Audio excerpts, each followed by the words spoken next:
لاہور میں مونسون بارشوں کا ایک اور سپیل برسنے کو تیار۔ محکمہ موسمیات نے صوبائی دارالحکومت لاہور میں بارشوں کے ایک اور سپیل کی پیشگوئی کر دی۔ موسم کا احوال بتانے والوں کا کہنا ہے کہ لاہور میں بارش برسنے والا سسٹم آج شام سے فعال ہو جائے گا۔ آج سے 21 جولائی تک مونسون بارشوں کا سلسلہ جاری رہے گا۔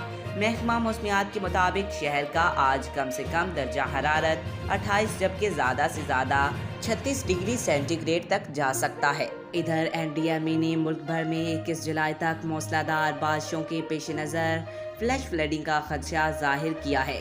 این ڈی ایم اے کا کہنا ہے کہ کشمیر، اسلام آباد، راولپنڈی، چکوال، جہلم، گجرانوالہ اور سیالکوٹ میں 50 ملی لیٹر سے زیادہ بارش ہونے کا امکان ہے، جس کے باعث مقامی ندی نالوں میں درمیانے درجے کی فلیش فلڈنگ ہو سکتی ہے۔ فلیش فلڈنگ ذرائع آمد و رفت میں خلل، عمارتوں، فصلوں اور مویشیوں کو نقصان پہنچا سکتی ہے۔